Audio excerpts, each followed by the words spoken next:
dulo. Usog pa po. Kaya mo Kuya Roy. Ay, wait lang po.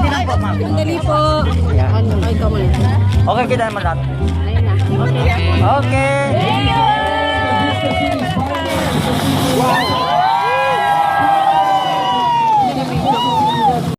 And dito magkakaroon ng BPOs and commercial. Dito magkakaroon ng BPO din doon.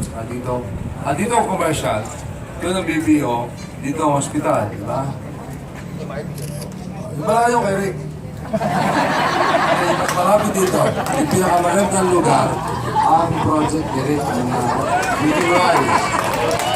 And then, pagkapantaran ko lang konti, Carson. As you know, that's our latest project.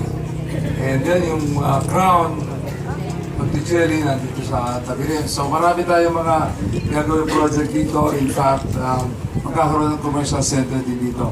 So putting up a lot of commercial centers. Evia is the first. Then you have yung Jefferson dito yung Star Mall.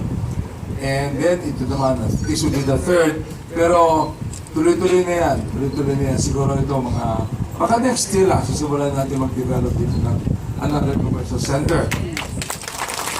So, ito magiging maganda rito. We will of course landscape this in full. Lalagyan natin ng mga ilaw to. May ilaw na pala. May ilaw na pala. And malayo mararating ito. Eventually, this will be a very busy avenue. Eventually. Sa kanya, siyempre, control muna tayo.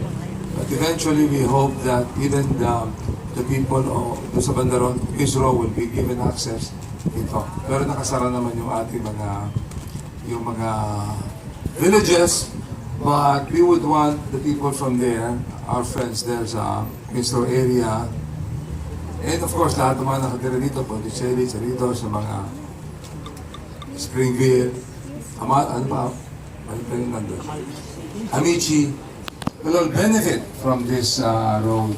So, magkakaroon tayong tatlo center, Evia, dito sa... Alam ko kasi matatalino tao dito, so kailangan natin sayang naman yung mga matatalino dito kung wala sila mapapag-aralan, di ba? Kasi I'm sure mga tao rito yung anak nila, matalino rin, di ba? Kung nagmana sa kanila. Anyway, magandang umaga sa inyo lahat and welcome everyone.